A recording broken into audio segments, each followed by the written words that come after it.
Dari awal memang persidangannya kan memang sudah tidak seimbang ya, artinya kelihatan sekali majelis, khususnya ketua majelis nih, dia udah berat sebelah karena kita sampai berdebat dan ingin juga protes keras ya, karena pertanyaannya yang dia tanya kita jelaskan kan pun nggak nyambung gitu.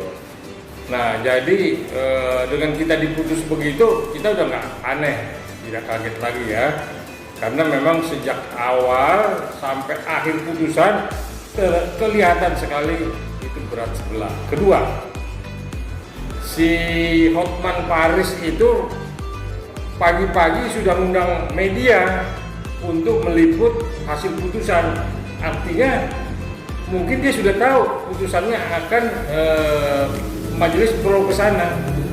Justru dari pihak kami ya, kayak Komisi Otang, Pak Partai dan Pak Hotman nggak tahu sama sekali ya, tahu-tahu memang putusan itu kita anggap tidak seimbang ya, berat sebelah.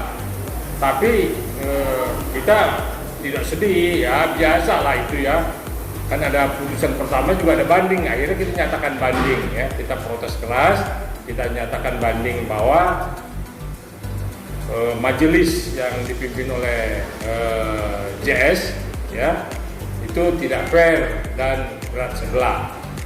Jadi ya kita sih ketawa aja, nggak sedih lah itu, foto kita udah banding.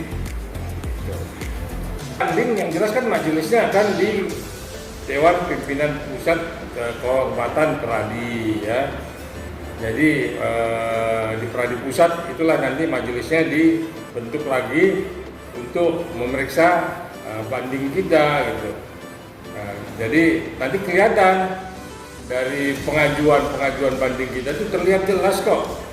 Kita itu kan mengadukan Hotman Paris itu karena media selalu menanyakan kepada kita bagaimana komentar dari Bapak ketika Hotman Paris ngomong begini, maka kita komentarin. Nah, komentar itulah yang memang akhirnya menjawab apa yang dikatakan ataupun dilakukan oleh Hotman Paris terhadap klien kami. Nah, itulah yang kami ajukan ke Dewan Kehormatan Peradi DKI. Nah, ternyata ya, langgar etika. Nah, kita disidangkan untuk pertanggungjawaban etika, majelisnya sendiri tidak punya etika. Nah, itulah yang makanya dia mau menegakkan etika justru melanggar etika. Nah, jadi no problem sama kita, it's okay, nggak ada masalah. Mau diskors, mau dipecat, nggak ada masalah. Toh masih banyak organisasi advokat di Republik ini yang bisa kita bangun dan bisa bekerja sama. Saya Aikul yakin bahwa majelis yang akan datang yang dari Dewan Pimpinan Nasional Pusat di Dewan Kehormatannya, saya berharap memang fair dan saya yakin itu orang-orang yang fair, orang-orang yang bersih ya. Jadi 100% saya akan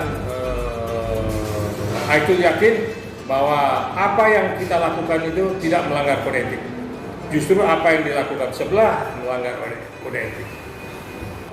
Kita tidak punya harapan, ya harapan kita ya nanti dibanding majelisnya benar-benar fair dan benar-benar berintegritas, ya. Kalau dengan masalah sebelah ya biarin aja, itu kan memang dia. Tapi yang jelas kita ketika media tanya sama kita jawab. Itulah yang kita dibilang melanggar kode etik. Nah, itu juga kita bilang bahwa majelislah yang melanggar kode etik. Ya. Jadi kita nggak ada beban sama kita, tidak, kita juga terus. Cuman memang opini jadi seolah-olah kita melanggar etik karena memang dari sebelah sana sudah cuap-cuap duluan, karena pagi-pagi dia sudah menyiapkan pers untuk mempublish hasil putusan. Padahal itu sama majelis dilarang sebelum inkrah ya dilarang untuk dipublish. Tapi sebelum udah publish, juga media tanya sama saya sampaikan, itulah orang sebelah yang merasa hebat ya. Nah, untuk generasi muda advokat, saya pikir kita mesti melihat ya, jangan kita tiru seperti gaya-gaya orang di sebelah ya. Karena yang namanya pengacara itu sopan santun, punya integritas dan profesional.